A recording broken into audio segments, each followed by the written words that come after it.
Bueno, pues buenos días, ya prácticamente tardes. Estamos en el cierre ya de este curso de verano del Campus Juste 2025, el nuevo orden mundial y el eje atlántico. La ponencia de clausura se ha titulado «Se puede ser atlantista hoy», correr a cargo, y para nosotros es un gran honor, de Ana Palacio. Como sabéis, ella es especialista en Derecho Europeo, enfocó su trayectoria en la internacionalización de empresas e impacto de las políticas energéticas. Además, tiene una trayectoria pública en cargos de extraordinaria relevancia, transita los ámbitos nacional, supranacional y multilateral. Ha sido ministra de Asuntos Exteriores del Gobierno de España, presidenta de la Comisión Mixta del Consejo de Senado para la Unión Europea. En la Unión Europea ha sido desde presidenta de la Comisión Jurídica y del Mercado Interior del Parlamento Europeo, también miembro del Comité del artículo 255 del Tratado de Fundación de la Unión Europea y vicepresidenta también senior y consejera general del Grupo del Banco Mundial.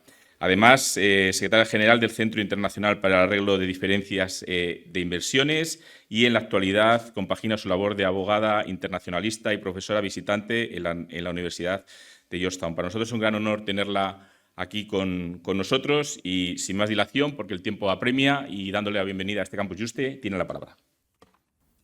Pues muchísimas gracias, y aunque el tiempo es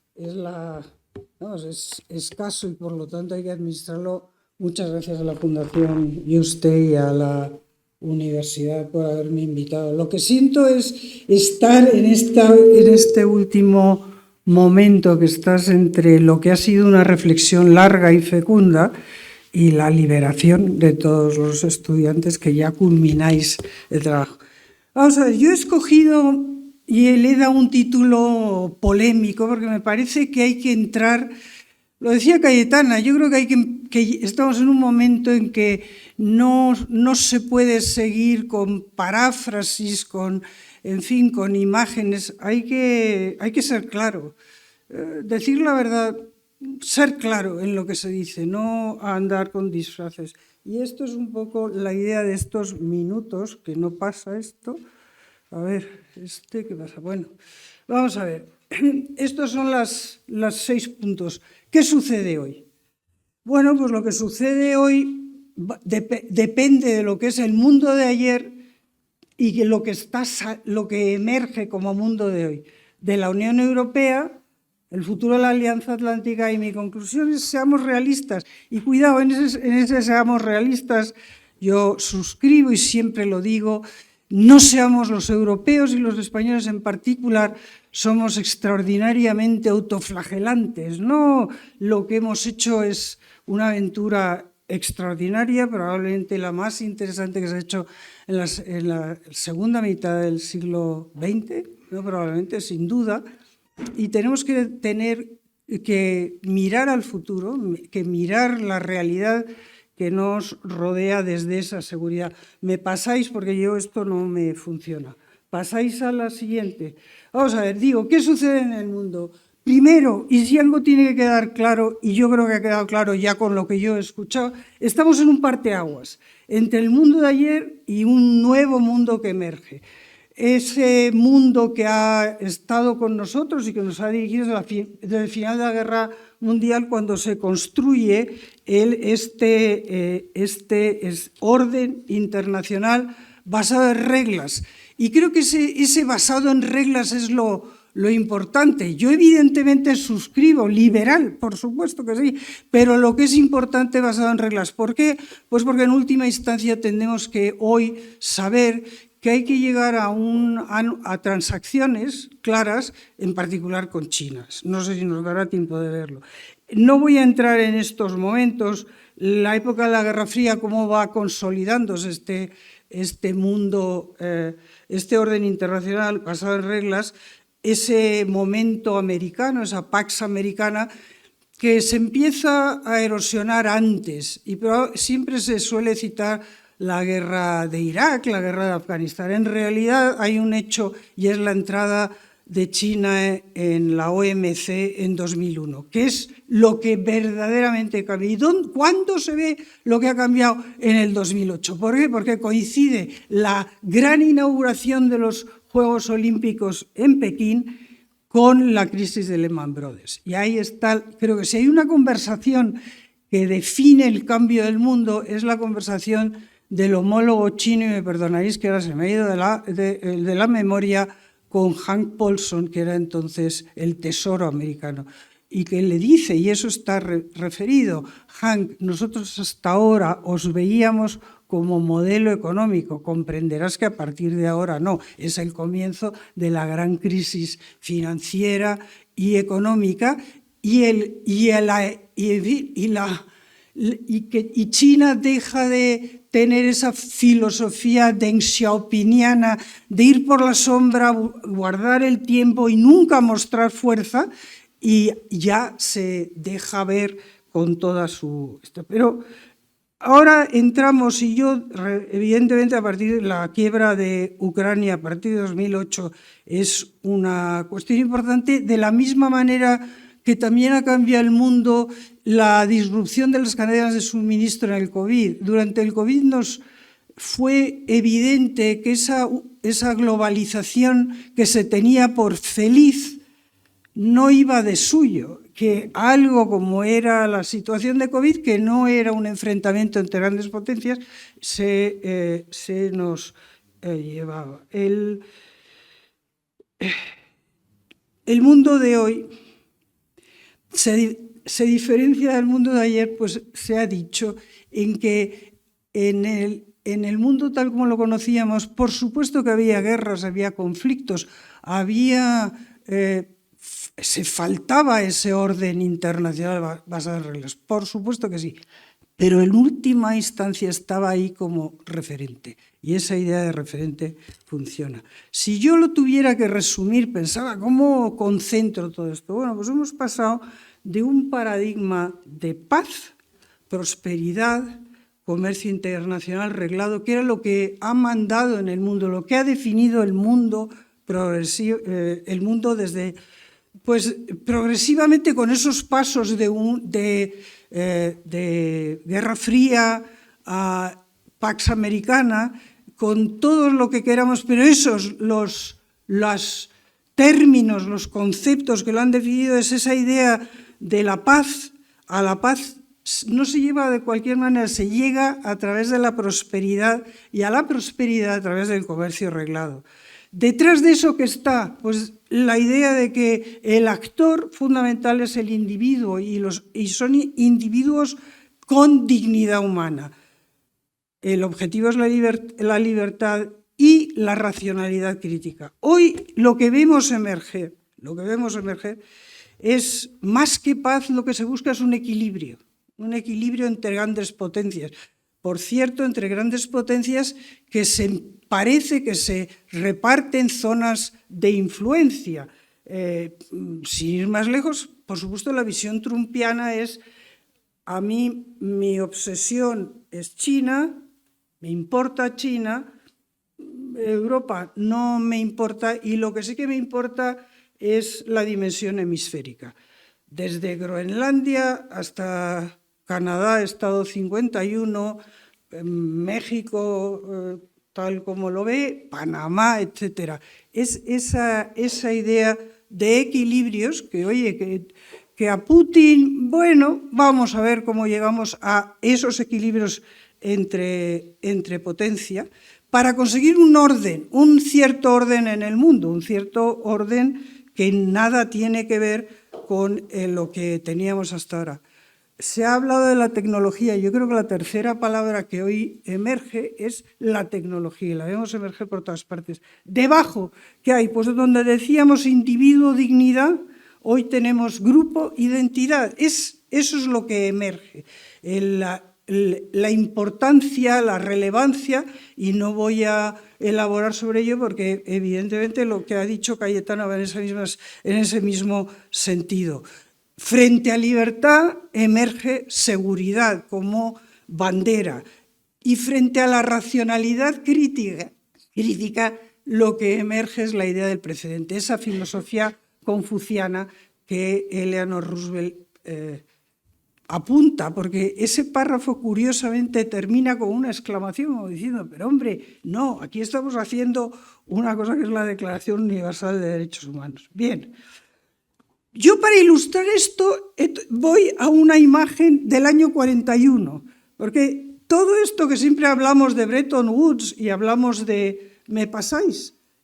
Y hablamos de Bretton Woods y hablamos de San Francisco, realmente la imagen es anterior, es agosto del 41. Para los estudiantes que estáis aquí, por refrescároslo,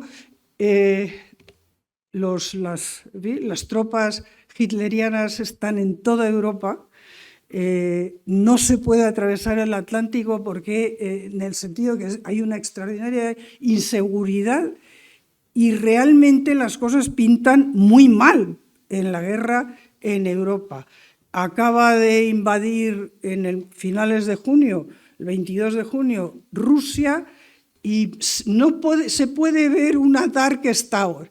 Y sin embargo, y por eso lo he traído y aquí, porque sin embargo hay ese liderazgo, ese arrojo, esa ambición, esa visión del mundo de mañana, que realmente es churchilliana, pero Churchill entiende en unas circunstancias completamente distintas. No olvidemos que Churchill entonces es el Imperio Británico. El Imperio Británico es el gran poder hegemónico, al menos todavía en apariencia, que evidentemente ha dejado de serlo después de la Primera Guerra Mundial, pero que ahí está y entiende perfectamente que necesita a Estados Unidos. Y por esa necesidad de Estados Unidos está dispuesto a tomar las decisiones duras, los sacrificios que hagan falta, y a cruzarse el Atlántico. Y además no firma. Aquí lo interesante de la Carta del Atlántico, que es de lo que estoy hablando, 14 de agosto, recordemos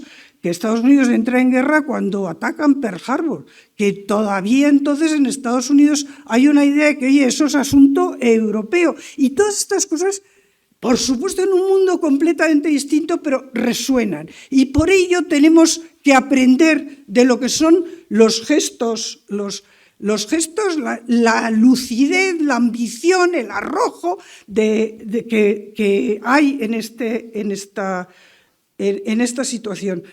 Recordemos, ahora que hablamos tanto de aranceles, recordemos que una de las cosas que hace Churchill es renunciar al Imperial Preference, que es las ventajas dentro del imperio para el comercio, y acepta la autodeterminación de los pueblos, que es dinamitar el imperio. O sea, está claro que ahí está aceptando. Y además, él se dirige a su gabinete diciéndoles que las cosas hay que saber lo que uno tiene que dar y que no quiere que esto sea motivo de polémica. Y se cruza el Atlántico para dar esa sensación de seguridad de Estados Unidos está conmigo. Roosevelt, que tiene esa visión wilsoniana, ¿qué mete en esa Carta del Atlántico? Me pasáis, que está aquí. Si no lo habéis leído, es uno de esos textos bellísimos, que además han definido el mundo de hoy. Por cierto, como lo es, o sea, que tenemos esa idea hay declaraciones que han cambiado el mundo, esta es una. Pero Schuman es otra declaración que también hay que quitarse el sombrero de decir la visión, el arrojo, la valentía, la confianza de decir no, queremos paz, vamos a poner el carbón y el acero bajo, como decía Powell muy bien, ¿bajo qué? Bajo una institución internacional, porque ese es el reflejo europeo. Bueno, aquí leérosla, porque ahí se ve un premio Nobel de literatura, no nada de aspiraciones de la paz. Estos son los principios, pero solo voy a leer en una traducción que tampoco a mí me gusta mucho, pero es la oficial, lo que es el meollo de esa Declaración del Atlántico, que es el mundo en el que hemos vivido. Los esfuerzos irán a extender a todos los estados, grandes o pequeños, victoriosos o vencidos, el acceso en condiciones de igualdad al comercio de las materias primas mundiales que son necesarias para la prosperidad económica. Y eso lo dice Lo dicen cuando en Europa no puede haber, y ya se plantea, no puede haber una situación más difícil, y sin embargo la visión es ese mundo en paz, a través de la prosperidad, a través del intercambio. Y evidentemente ahí también se dice la libertad de los mares, los estándares mínimos, por supuesto, autogobierno, o sea, que está ahí. Mundo de hoy, pasemos página. Recomendado al que no lo haya leído, es uno de los textos bonitos, de la misma manera que no se puede solo leer la referencia de la Declaración Schuman. Hay que leerla, porque ahí son textos portadores y han definido la historia, y cuando los lees lo entiendes. Nada que ver con algunas otras declaraciones que vemos en otros tiempos. Y hay que recuperar, por cierto, esa es una de las conclusiones, hay que recuperar esa confianza, esa fuerza, ese arrojo, esa valentía, todas estas cuestiones. Bueno, Estados Unidos, que en fin de cuentas sigue siendo potencia hegemónica, pues nos encontramos con un hegemón victimista. A ver, esto es un oxímoron. Es aquello de, lo ha dicho Powell antes, ¿cuándo dejó Estados Unidos de ser great? Pues porque si yo es great again, es que he dejado de ser great. Bueno, pues este planteamiento de Trump resulta absolutamente incomprensible desde un punto de vista de relato político. En realidad no es un relato político. Yo aquí he apuntado doctrina del agravio. Esto es lo que es. O sea, yo a los MAGA, ¿qué os digo? Sí, nos han chuleado, nos han robado. Eso la Unión Europea. La Unión Europea se creó para aprovecharse de nosotros. Nos han chuleado, nos han robado. No, y yo estoy aquí para en primer lugar, para reconocerte. Cuando uno ve las políticas estas de los aranceles, esa declaración del 2 de abril, evidentemente no está pensando en un objetivo claramente político, sino que está haciendo un discurso para sus votantes. Cayetana Álvarez de Toledo nos ha recordado otro gran ejemplo de un discurso que no dice y que no está dirigido a lo que en principio es, que es la OTAN, sino que se dirige a intereses completamente distintos y a unos interlocutores que no son esos. ¿Eso es hacer política? No. Eso es hacer otra cosa, y en estos momentos esa idea de dejar el corazón en donde tiene que estar, de pensar. Vuelvo a la idea de la racionalidad crítica que estamos perdiendo y estamos dejando entrar en tromba los sentimientos. Entonces, Trump ya una parte lo ha cumplido cuando los señores de su entorno hablan en un chat privado diciendo que a los europeos que les vayan dando, hablando así muy claramente. De todo esto, y no quiero subrayar dos puntos. A mí me parece extraordinariamente grave el abandono del soft power por parte de Estados Unidos. Ese abandono del soft power son los problemas con las universidades, es ese cerrar a estudiantes extranjeros, es ese dinamitar lo que ha sido, lo que ha hecho Estados Unidos realmente grande.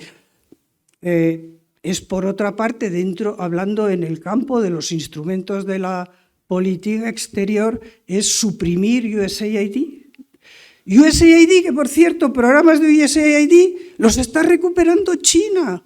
Esos presupuestos que ha dejado colgados a media realización los está recuperando China.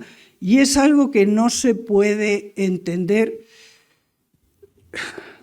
Vamos a ver, yo, como el tiempo apremia, yo lo que creo aquí es que Estados Unidos es mucho más que el gobierno y que la Casa Blanca. Estados Unidos, y hemos visto cómo Los contrapoderes han funcionado. También Cayetana ha hecho mención a los contrapoderes. Los contrapoderes están ahí. ¿Y los contrapoderes qué son? Instituciones, derecho. Por eso es la importancia de apostar por el derecho y las instituciones. Bueno, si alguien quiere alguna aclaración, me pasa esta ya.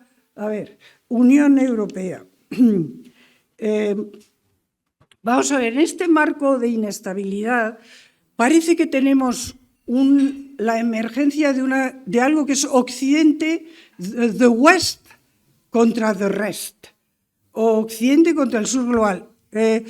Realmente eso no es así, es una de esas tantas simplificaciones.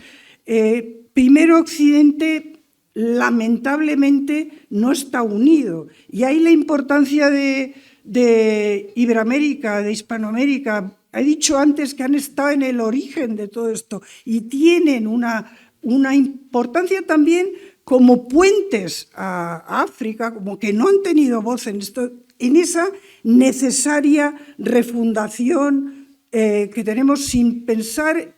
Hay que pensar en esa idea de orden basado en reglas.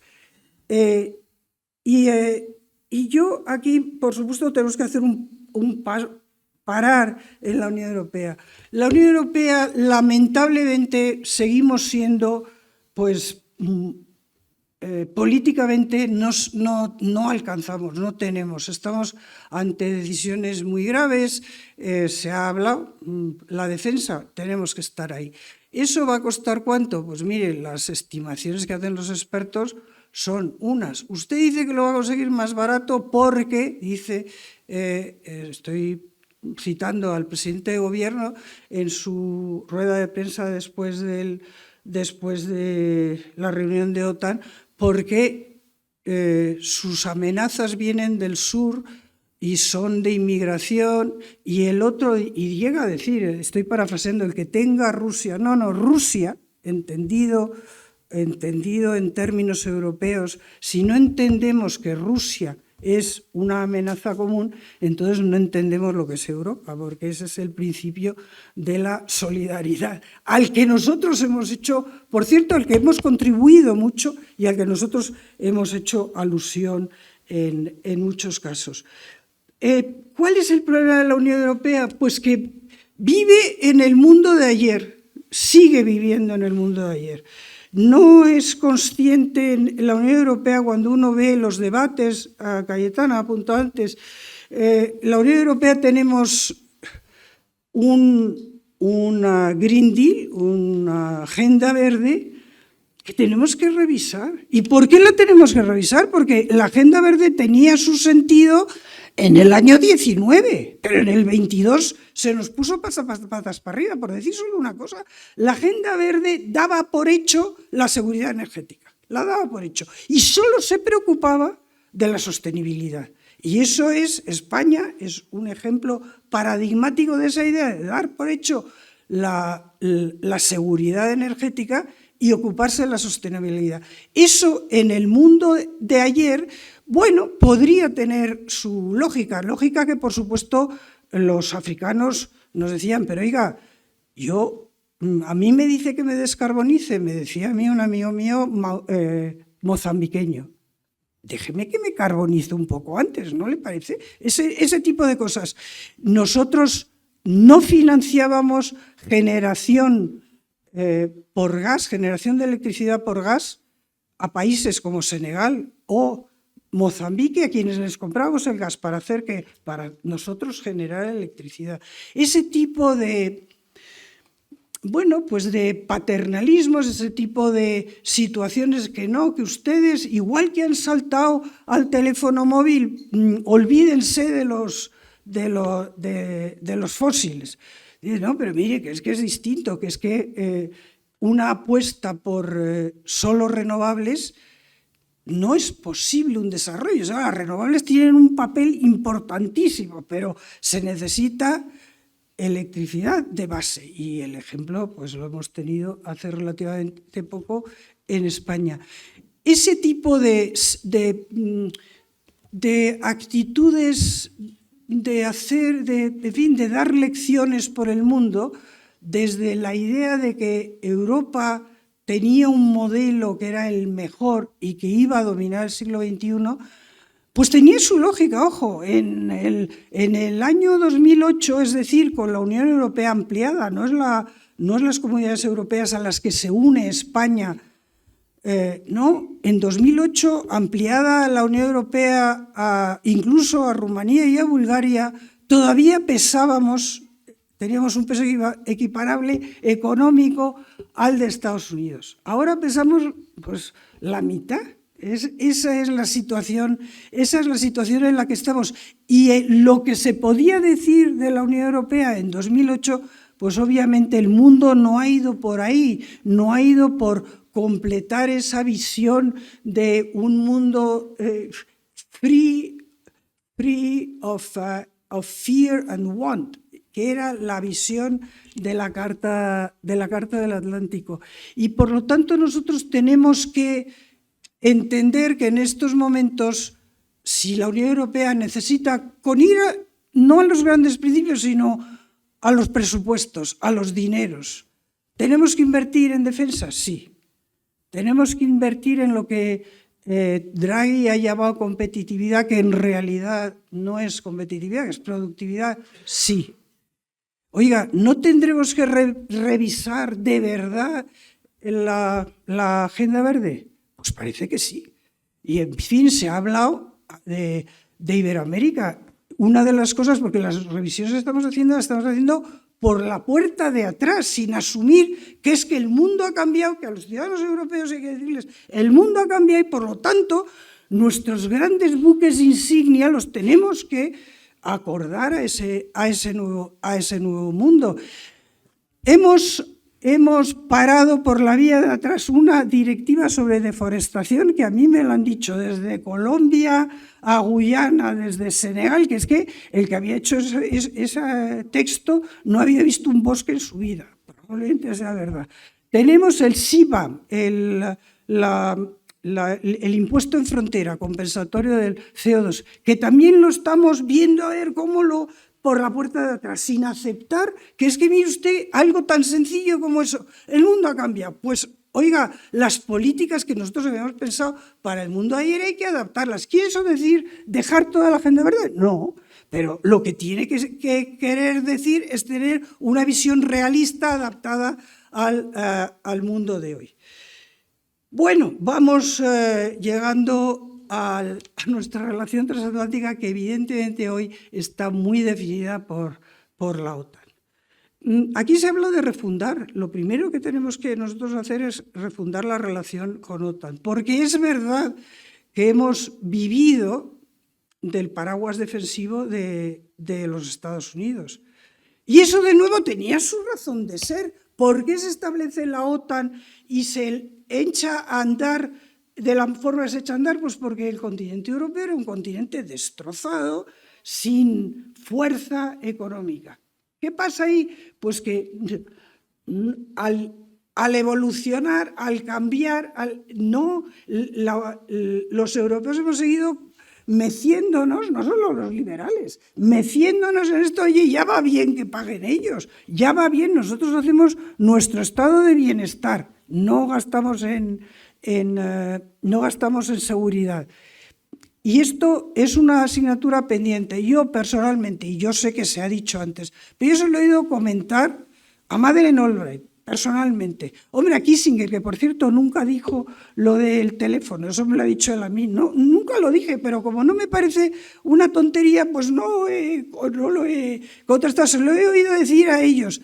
Y oficialmente a Gates en 2011, en un precioso discurso de despedida. Gates era secretario de Seguridad del presidente Obama. En un precioso discurso de despedida en la OTAN en 2011, que recomiendo también que lo leáis, son de esas cosas que marcan, que a todos los que estáis aquí sacando provecho de este estupendo curso.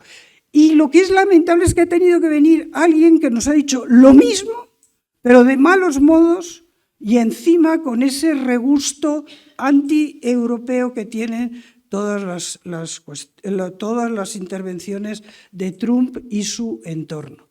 Entonces, ¿cómo concluimos? ¿O qué tenemos que hacer? ¿Dejarnos ir, lamentarnos, seguir con esa idea piñón fijo? Pues no, tenemos que cambiar, tenemos que hacernos responsables. No he tenido tiempo de hablar de esto, pero claro, una de las cosas que cojean dentro de la Unión Europea es que se dirigía a un consumidor, no a un ciudadano. ¿Por qué? Pues porque como mejor ejemplo de esta idea que nace de la Carta del Atlántico, se busca la prosperidad. Y en la Unión Europea se hacen instituciones y derecho para un mercado interior. Y es totalmente apócrifo eso de que dijo Monnet, que si lo hubiera sabido hubiera empezado por la cultura. Para nada.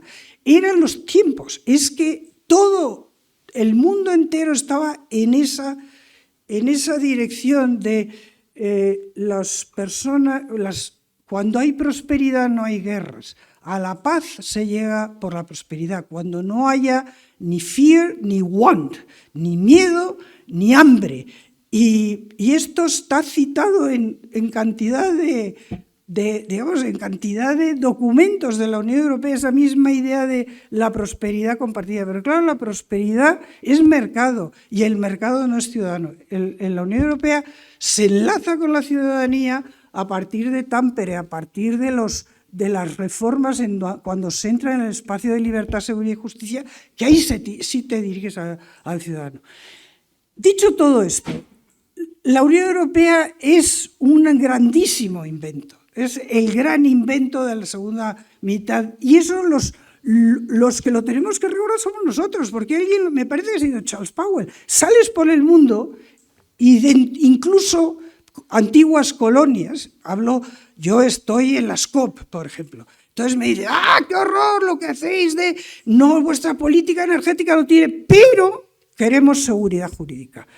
La Unión Europea se identifica con esa idea de seguridad jurídica, con esa idea de instituciones, y eso es una demanda en el mundo, y esa es una demanda que tendríamos que coabanderar, no abanderar nosotros en estos momentos, pero sí que promocionar junto con todo lo que es eso llamado sur plural, sur global, es decir, con la India, con Brasil, con todo Iberoamérica, con todos los países, en fin, vamos por lo menos con una mayoría de países africanos, con países en el Pacífico, esos que apuestan por la importancia de la seguridad jurídica y que lamentablemente Trump está dejando muy mal. En cuanto a cómo ser atlantista, pues no es una provocación, hay que ser atlantista porque el futuro está ahí,